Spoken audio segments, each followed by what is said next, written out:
एक बिजनेसमैन को काफ़ी लॉस उठाना पड़ा तो उसने उधार पैसे लिए ब्याज पर, और जिससे पैसे लिए थे उसको दे नहीं पा रहा था, लौटा नहीं पा रहा था, और पैसे मांगने वाला एक दिन भी रुक नहीं रहा था। पैसे मांगने वाला आदमी बूढ़ा था और उसे बिजनेसमैन की बेटी हासिल करनी थी, शादी करनी थी। इसलिए बूढ़े आदमी ने कहा कि मैं सारा कर्ज माफ कर दूंगा अगर तुम अपनी बेटी की शादी मुझसे करवा दो। बिजनेसमैन ने मना कर दिया तो बूढ़े आदमी ने एक और ऑफर रखा कि एक काम करते हैं, गेम खेलते हैं जिसमें एक छोटी सी पोटली में 2 पत्थर डालूंगा, एक व्हाइट होगा और ब्लैक होगा। बिजनेसमैन को बेटी को पत्थर उस पोटली में से निकालने हैं। अगर व्हाइट निकल गया तो सारा कर्ज माफ कर दूंगा और शादी भी नहीं करनी पड़ेगी, और अगर ब्लैक पत्थर निकल गया तो कर्ज तो माफ कर दूंगा लेकिन शादी करनी पड़ेगी। बाप और बेटी दोनों एग्री हो गए, पूरे गांव वालों को इकट्ठा करा। मुखिया भी वहां पे देख रहा था। जमीन से 2 पत्थर उठा करके बूढ़े आदमी ने पोटली में डाले और लड़की ने देख लिया कि उस बूढ़े आदमी ने दोनों ही पत्थर ब्लैक डाले हैं, और ब्लैक पत्थर का मतलब हुआ कि कर्ज माफ लेकिन शादी करनी पड़ेगी। अगर लड़की गेम खेलने से मना कर दे तो शादी तो बच जाएगी लेकिन बाप का कर्ज माफ नहीं होगा, और अगर दोनों ही पत्थर निकाल के उस बूढ़े इंसान की बेइज्जती कर दे तो वो आदमी कभी ना कभी बदला जरूर लेगा। इसलिए लास्ट ऑप्शन था कोई एक पत्थर निकालो जो कि ब्लैक ही निकलेगा और कर्ज माफ के साथ में उसको शादी करनी पड़ेगी। लड़की ने चालाकी से गेम खेला, उसने एक पत्थर निकाला और एक्टिंग करके ग्राउंड पर गिरा दिया, और वो पत्थर नीचे गिरे, बहुत सारे ब्लैक और व्हाइट पत्थर में मिल गया। लड़की ने कहा ओ शिट, ये मेरे से गलती से गिर गया, लेकिन एक काम करते हैं, दूसरा पत्थर भी पोटली से निकाल करके चेक कर लेते हैं। अगर पोटली में से अब व्हाइट निकला तो मैंने जो उठाया था वो ब्लैक था, और अगर पोटली में से अब ब्लैक निकला तो मैंने जो उठाया था वो व्हाइट था। बूढ़ा व्यक्ति वहीं पे फंस गया। पोटली से दूसरा पत्थर निकाला तो वो ब्लैक निकला, यानी कि नीचे गिरा हुआ पत्थर व्हाइट था, और ये पूरा गांव देख रहा था, मुखिया भी देख रहा था कि अब कर्ज माफ हो चुका है और शादी भी नहीं करनी पड़ेगी क्योंकि पत्थर जो उठा के नीचे गिरा दिया था गलती से वो व्हाइट था। इसे कहते हैं टफ सिचुएशन में चालाकी से दिमाग चलाना। इसी तरह से छोटी छोटी कहानियों के माध्यम से मैं आपको ऐसे ऐसे बड़े बड़े लेसन देने वाला हूँ जो आपके जिंदगी भर काम आने वाले हैं। तो बिना एक सेकंड भी बर्बाद करे आते हैं दूसरी कहानी पर। एक बिजनेसमैन बीच के किनारे बैठा था, मछुआरों को देखा तो बोला कि इतनी मछली पकड़ने में आपको कितना वक्त लग जाता है? मछुआरा बोला ज्यादा नहीं, थोड़ा ही लगता है। बिजनेसमैन तुम थोड़ी देर और फिशिंग करके कुछ और फिश क्यों नहीं पकड़ लेते, ज्यादा पैसा कमा लोगे।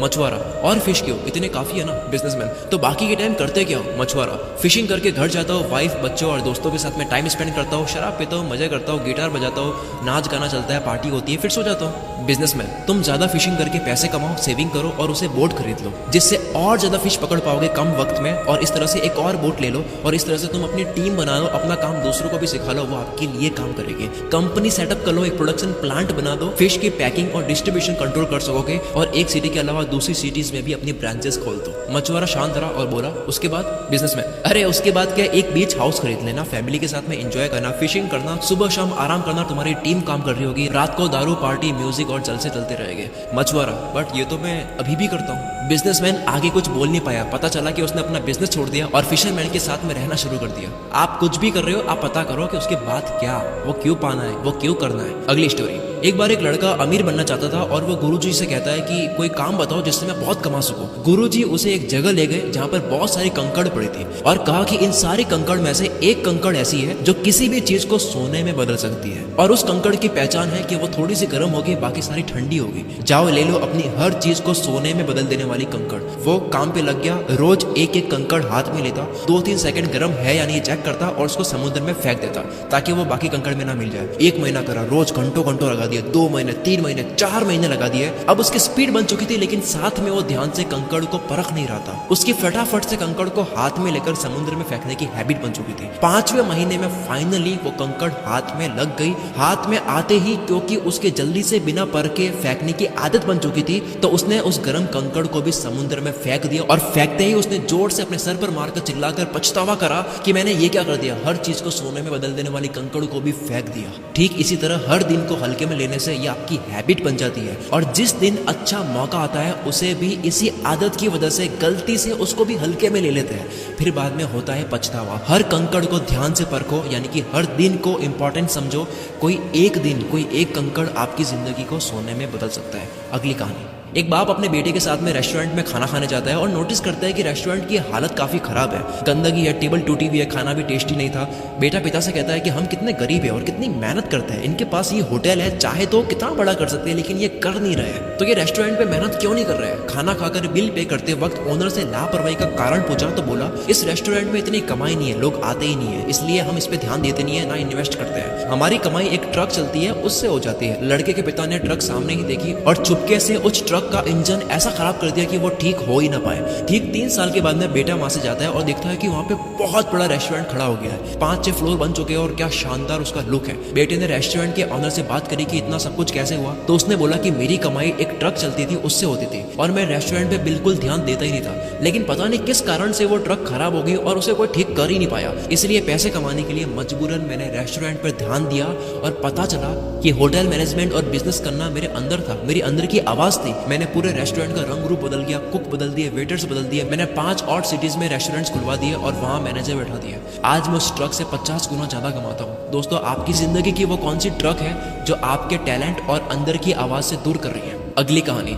एक इंसान को डॉक्टर बनना था, पर डॉक्टर की तैयारी करने में जो मेहनत लगती है उस मेहनत में मजा नहीं आता। उसने हर जगह रिश्वत दी, पास हो गया, डॉक्टर बनने तक सेटिंग चलाई, सर्टिफिकेट पा लिया, डॉक्टर बन गया, हॉस्पिटल खोल दिया। उसके पास में एक्सीडेंट का केस आया जो कि सीरियस था। ऑपरेशन उससे मैनेज हो नहीं पाया क्योंकि उसने तैयारी करी ही नहीं थी। उसके हाथ से एक बहुत बड़ी गलती हो गई, उससे केस मैनेज नहीं हुआ और पेशेंट की डेथ हो गई। वो नकली डॉक्टर बहुत पछताया ये करके। उसके डॉक्टर बनने की सारी फैंटेसी वहीं पे उतर गई और उसके फादर बाहर खड़े उनसे कहने गया कि मैं नहीं बचा सका, तो पता चला कि उसके पिता ही वो उन लोगों में से एक इंसान थे जिसने रिश्वत ली थी। फादर को कर्मा मिला तो डॉक्टर को शॉर्टकट लेने का नतीजा मिला। डोंट टेक शॉर्टकट, एक दिन कामयाबी संभाल नहीं पाओगे, तैयारी करो। नेक्स्ट स्टोरी, एक इंसान बुद्ध से अपनी किस्मत पूछने जाता है तो रास्ते में एक आदमी मिलता है। वो कहता है कहाँ जा रहे हो? वो बोला बुद्ध से मिलने जा रहा हूँ। तो बोला कि मेरी बेटी बोल नहीं सकती है, बुद्ध से पूछना कि वो कब बोलना शुरू करेगी। आगे गया तो जादूगर मिला, कहाँ जा रहे हो? बोला बुद्ध के पास जा रहा हूँ। तो बोला मेरा भी सवाल है, मैं स्वर्ग जाना चाहता हूँ लेकिन जा नहीं पा रहा हूँ, तो मेरा भी पूछ के आना कि मैं कब जाऊंगा। आगे गया तो एक कछुआ मिला, कहाँ जा रहे हो? बोला कि बुद्ध के पास जा रहा हूँ। तो बोला कि यार मैं काफी टाइम से ड्रैगन बनना चाह रहा हूँ, बन नहीं पा रहा हूँ, तो मेरा भी पूछ के आना। फाइनली बुद्ध से मिला तो वो बोले कि आप केवल 3 ही सवाल कर सकते हो। उसने सोचा कि मेरी तकलीफ तो काफी छोटी है, इन 3 लोगों की ही बोल देता हूँ। तीनों की तकलीफ सुनकर बुद्ध बोले, कछुआ ड्रैगन बनेगा जब वो कवच छोड़ देगा, जादूगर स्वर्ग जाएगा जब वो अपनी जादू की छड़ी को छोड़ देगा, और लड़की बोलना शुरू कर देगी जब उसको लाइफ पार्टनर मिल जाएगा। वापस आते वक्त उस इंसान ने कछुए से कहा कि तुम अपना कवच छोड़ दो, ड्रैगन बन जाओगे। उसने जैसे ही कवच छोड़ा, ड्रैगन बन गया और बहुत सारे मोती गिरे, जो मोती उस इंसान ने रख लिए। आगे जाकर जादूगर से मिला और कहा कि तुम ये छड़ी छोड़ दो तो तुम स्वर्ग चले जाओगे। छड़ी छोड़ दी और वो छड़ी उस इंसान ने रख ली और वो स्वर्ग चला गया। उसके बाद में आखिर में वो लड़की से मिला तो लड़की ने आगे से ही बोल दिया कि तुम वही आदमी हो ना जो पहले आए थे। लड़की बोल पड़ी, मतलब वो इंसान उस लड़की का लाइफ पार्टनर बन गया। सबने कुछ ना कुछ खोया और कुछ पाया, लेकिन सबसे ज्यादा उस इंसान ने पाया जिसने अपने लिए एक भी सवाल नहीं करा। वो इतना दूर जाने के बाद भी अपना एक भी सवाल नहीं करा, उन तीनों के लिए सवाल करा, जिसे मिले मोती, जादू की छड़ी और लाइफ पार्टनर। जितना बड़ा त्याग उतनी बड़ी सक्सेस। अगली कहानी, एक साधु कड़ी तपस्या कर रहा था और तपस्या के वक्त ही उस गांव में बाढ़ आ जाती है। लोग सब घर छोड़ के जा रहे हैं, अपने आप को बचा रहे हैं। तो एक ने देखा तो साधु को अलर्ट करा कि चलो वरना तुम डूब जाओगे। साधु बोला कि मुझे कुछ नहीं होगा, मुझे ईश्वर बचा लेगा। मैं इतने सालों से कड़ी तपस्या कर रहा हूँ, वो मुझे बचा ही लेगा। थोड़ी देर बाद में पानी कमर तक आ गया, वहाँ पे नाव निकलने लगी। एक आखिरी नाव जा रही थी, लोगों ने कहा कि आ जाओ वरना डूब जाओगे। साधु ने कहा मुझे कुछ नहीं होगा, तुम जाओ, मुझे ईश्वर बचा लेंगे। अब पानी इतना बढ़ चुका था कि साधु को पेड़ के ऊपर चढ़ना पड़ गया। वहाँ पे हेलीकॉप्टर्स जा रहे थे काफी सारे। एक आखिरी हेलीकॉप्टर की नजर पड़ी साधु पर और रस्सी फेंक कर कहा कि रस्सी को पकड़ लो, ये आखिरी हेलीकॉप्टर है, आप डूब जाओगे। तो साधु ने कहा कि आप चले जाओ, मुझे ईश्वर बचा ही लेंगे। और इस तरह से साधु की डूबने से मौत हो जाती है। मरने के बाद में वो ईश्वर से कहता है कि मुझे आपने बचाया क्यों नहीं? मैंने जिंदगी भर आपके लिए तपस्या करी और आपने मुझे बचाया नहीं। ईश्वर ने कहा कि मूर्ख इंसान, मैं 3 बार ही आया था, तीनों बार मैं ही तो था। एक बार पैदल, एक बार नाव के साथ और एक बार हेलीकॉप्टर के साथ। जब मौके होते हैं तब हम पता नहीं किसका इंतजार कर रहे होते हैं और हम एक्शन नहीं लेते हैं, और उसके बाद में जब वक्त निकल जाता है हम पछतावा करते हैं। अगली स्टोरी, कुछ बंदरों को एक पिंजरे में डालकर पिंजरे में केले लटका दिए गए। अब जैसे ही कोई बंदर केले खाने के लिए पास में जाता तो ऊपर से ठंडा पानी गिरा दिया जाता। पानी गिरने की वजह से सारे बंदर गीले हो जाते। अब क्योंकि कोई भी बंदर केले के पास जाता तो ठंडा पानी गिरा दिया जाता, तो उन्होंने नियम बना लिया कि कोई भी बंदर अगर केले के पास में गया तो उसकी धुलाई होगी। कुछ दिन बाद एक पुराने बंदर को निकाल करके एक नए बंदर को उस पिंजरे में डाल दिया। नए बंदर ने केले देखे, पास जाने लगा, उसको पता ही नहीं क्या होगा। केले के पास जाते ही बंदरों ने उसकी धुलाई कर दी। नया बंदर समझ ही नहीं पाया कि मेरी धुलाई हो क्यों रही है। फिर से एक और पुराना बंदर निकाल करके एक नया बंदर उसमें डाल दिया गया। अब जैसे ही वो नया बंदर फिर से केले देखता है, पास जाता है, उसकी भी धुलाई होती है। लेकिन इस बार इस धुलाई में पिछला वाला नया बंदर भी शामिल था, जिसको पता ही नहीं है कि धुलाई करनी क्यों है। ऐसे करते करते सारे पुराने बंदर जिनको पानी वाली बात पता है उनको निकाल करके नए बंदर डाल दिए जिनको पता ही नहीं है कि धुलाई करनी क्यों है। और इस तरह से सब एक दूसरे की धुलाई कर रहे थे, किसी को नहीं पता कि धुलाई क्यों कर रहे हैं। हम सब अपने सपनों को इसी तरह पीटते हैं। क्यों पीट रहे हैं किसी को नहीं पता, बस सिखाया गया है, कुछ सिस्टम बना दिए गए हैं, क्यों है पता ही नहीं है। हो सकता है किसी के ऊपर ठंडा पानी गिरा होगा, यानी कि वो फेल हुआ होगा, जिसकी वजह से उसने कोई नियम बना लिया। अब लेकिन दिक्कत यह है कि आपके ऊपर वो ठंडा पानी नहीं गिरने वाला है, यानी कि आप फेल नहीं होने वाले हो, फिर भी आप उस पुराने नियम को मान रहे हो जो कि तब बना था जब वो फेल हुए थे, जब उनके ऊपर ठंडा पानी गिरा था। अगली कहानी, क्या आपको पता है कि बर्तन में पानी डालकर उसमें मेंढक डाले और उसको गर्म करे धीरे धीरे, तो मेंढक टेम्परेचर के अकॉर्डिंग अपने आप को एडजस्ट करना शुरू कर लेता है। लेकिन कहानी यहाँ से शुरू होती है, जब पानी गर्म होते होते एक लिमिट से ज्यादा गर्म हो जाता है, तब वो अपने आप को एडजस्ट नहीं कर पाता है और वो बाहर आ नहीं पाता है, क्योंकि उसके कूदने की एनर्जी खत्म हो चुकी है, वो घायल हो चुका है बहुत ज्यादा गर्म हो जाने की वजह से। उसने अपने सारी एनर्जी शुरू में ही अपने आप को एडजस्ट करने में दे दी। वो चाहता तो एक छलांग से उसी टाइम बाहर आ सकता था और आखिर में वो मर जाता है। मेंढक की मौत किससे हुई? गर्म पानी से नहीं हुई, मौत हुई राइट टाइम पर जंप ना लेने की वजह से। अच्छे वक्त का इंतजार मत करो, बस कूद जाओ, उसके बाद में सही कर दो। सब सही करने का सोचकर मत कूदो, क्योंकि कभी नहीं कूद पाओगे। और कहते हैं कि सबसे अच्छा कूदने का वक्त तब होता है जब आप तैयार नहीं होते हो, क्योंकि कूदने के बाद तैयारी होती है। अगली स्टोरी, एक औरत को अपनी सांस पे बहुत गुस्सा आता था। वो गई ऐसे इंसान के पास जो जहर दे सके। उसने कहा कि मैं जहर देता हूँ, पर इसको थोड़ा थोड़ा करके खिलाना है और 2 महीने बाद मौत हो जाएगी आपके सांस की। पर 2 महीने तक अपने सांस से अच्छे से बात करनी होगी, ध्यान रखना होगा, ताकि तुम्हारे पति को 1% भी शक ना हो। 2 महीने तक उसने थोड़ा थोड़ा रोज जहर दिया, बहुत मोहब्बत से रहती। उसका मन करता कि एक ही दिन में सारा जहर दे दे, लेकिन ऐसा करने से उसके पति को शक हो जाएगा, इसलिए उसने पहले बनाई। 2 महीने रोज थोड़ा थोड़ा जहर दिया, अपने सांस के साथ में अच्छे से रही।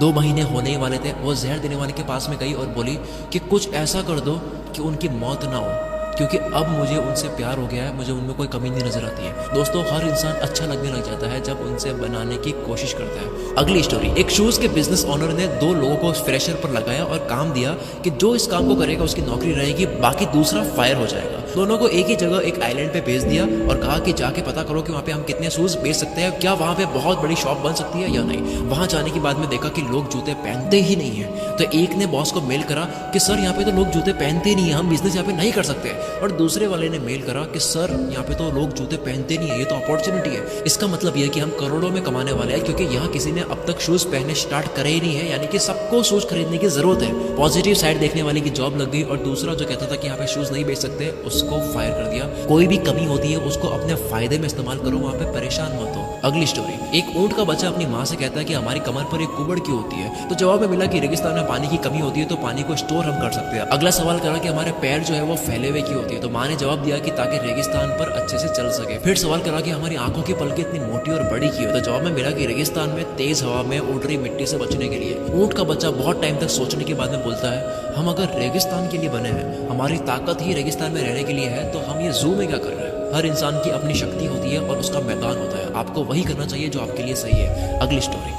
एक राजा की आंखों में जलन हो रही थी, किसी तरह का इन्फेक्शन हो गया था। डॉक्टर से चेक करवाया तो पता लगा कि एक ऐसा इन्फेक्शन हो गया है जिसमें आप हरे कलर के अलावा कोई भी कलर देखोगे तो आपकी आंखों में जलन होगी और आंखें खराब होगी। एक टाइम के बाद आप अंधे भी हो सकते हो। राजा महल गया, सारे आदमी बुला दिए और कहा कि जितनी भी रोड है, जो भी जगह जहाँ से मैं निकलता हूँ, वो सब हरा कर दो। हरे कलर के अलावा मुझे कोई कलर नहीं दिखना चाहिए जहाँ पे मैं जाता हूँ। पूरा गाँव, रोड, बिल्डिंग, जो चीज़ है सब कुछ हरा कर दिया, आसपास सब कुछ। और ऐसा करने में बहुत पैसा भी खर्च हो रहा था, पूरा गांव हरा करना था यार। एक इंटेलिजेंट इंसान वहां से निकल रहा था, देखा कि यार ये सब कुछ हरा क्यों है। तो किसी से पूछा कि हरा क्यों है, तो कहा कि यार एक राजा है, उनको कोई इन्फेक्शन हो गया है, वो हरे कलर के अलावा कोई और कलर देखेगी तो उनको दिक्कत होगी। वो इंटेलिजेंट इंसान राजा के पास में गया और कहा करोड़ों रुपए खर्च करने की कोई जरूरत ही नहीं थी, पूरे गाँव को हरा करने की कोई जरूरत ही नहीं थी, 100 रुपए का हरे कांच का चश्मा ही पहन लेते हैं। बड़ी प्रॉब्लम का जरूरी नहीं है कि सोल्यूशन भी बड़ा हो। कई बार आसान सोल्यूशन सामने होता है, उसको देख नहीं पाते हैं क्योंकि हम आसान चीजें इग्नोर करते हैं। इसलिए अगली कहानी भी इसी के ऊपर है कि एक बार एक जादूगर था, वो कोई भी लॉक खोल सकता था, कोई भी ताला वो तार को मोड़ करके खोल सकता था। एक होशियार इंसान ने इस जादूगर को चैलेंज दिया कि इस जेल में जाओ और अब लॉक को खोल कर दिखाओ। उसने बहुत ट्राई करा लेकिन वो खोल नहीं पाया, उसने हार मान ली। होशियार इंसान कहता है कि तूने बहुत ताले खोले होंगे लेकिन ये नहीं खोल पाया, पता है क्यों? क्योंकि ये अनलॉक था, इसको मैंने लॉक करा ही नहीं था। कई बार जो नहीं है वो भी हम सॉल्व करने लग जाते हैं, यानी कि बेवजह सोचने लग जाते हैं। अगली स्टोरी, ये आखिरी स्टोरी बड़ी इंटरेस्टिंग है। एक राज्य में हर 5 साल में एक नया राजा बनाया जाता है और 5 साल कंप्लीट होने के बाद में उस राजा को एक ऐसे जंगल में भेज देते हैं जहां पर जंगली जानवर होते हैं और वो जानवर ही खा लेते हैं उस राजा को। एक राजा के 5 साल कंप्लीट हुए, उसको जंगल में भेज दिया गया और अब आया चालाक राजा। जब ये चालाक इंसान राजा बन जाता है तब वो लोगों से पूछता है कि 5 साल कंप्लीट होने के बाद में आप ऐसा कौन सा जंगल है जहां पर भेज देते हो। वो राजा अपने लोगों के साथ में उस जंगल में जाता है, देखता है कि वो काफी घना जंगल है, वहां पर काफी राजाओं की बॉडीज भी पड़ी है। राजा सोचता है कि 5 साल के बाद में मेरा भी ये हाल होने वाला है। उसने दिमाग लगाया और पहले ही साल में जंगल के सारे पेड़ कटवा दिए, जानवर हटवा दिए और दूसरे साल में डेवलपमेंट का काम शुरू कर दिया। रोड बननी शुरू हो गई, बिल्डिंग बननी शुरू हो गई, खेती होनी शुरू हो गई, गरीबों के रहने के लिए कुछ जगह बना दी, स्कूल कॉलेज सब बनानी शुरू कर दिए। 5 साल कंप्लीट होने से पहले जंगल का नाम और निशान मिटा लिया। ये सब करते करते राजा ने पैसे भी बहुत ज्यादा सेव कर लिए अपने लिए। 5 साल जैसे ही कंप्लीट हुए, राजा बोलता है कि मुझे भेज दो जहां पर आप भेजते हो हर परे। राजा को बोट में बैठाया जाता है क्योंकि जंगल का रास्ता नदी से आता है, तो बोट में बैठने से पहले वो काफी खुश होता है। लोग पूछते हैं कि आप इतने खुश क्यों? तो वो बोला कि हर राजा आता है, 5 साल राज करता है, मस्त रहता है राज करने में, और 5 साल बाद जंगल में जाता है। मैंने 5 साल केवल राज नहीं करा, मैंने कड़ी मेहनत से घने जंगल को शहर बना दिया। मेरे 5 साल यहाँ कंप्लीट हो चुके हैं, अब मैं जिंदगी भर वहां राज करूंगा जहां जा रहा हूँ। क्योंकि राजा ने सेविंग भी करी थी तो वह पैसा लेकर वहां चला जाता है और इस नए जगह में उसकी इज्जत भी होती है क्योंकि गरीबों को बहुत घर भी दिए होते हैं। आप आज मेहनत करो कल के भविष्य के लिए। अब तक के लिए सिर्फ इतना ही गाइस। अगर आपको ये वीडियो थोड़ी भी अच्छी लगी है ना तो कमेंट करके जरूर जाना, और अगर आपको पता नहीं चल रहा कि कमेंट में क्या लिखे यार, तो सिर्फ कमेंट में यस लिख देना कि यस, इस वीडियो की वजह से मेरी लाइफ में थोड़ा सा बदलाव आया है। आपकी कमेंट्स देखकर मेरा हौसला बढ़ जाता है अगली वीडियो को और अच्छी बनाने के लिए। तो यस कमेंट करके जरूर जाना। मिलते हैं हम अगली वीडियो में। Wish you all the very best. मैं शकील कुल मित्र से आपके सपनों को सपोर्ट करता हूँ।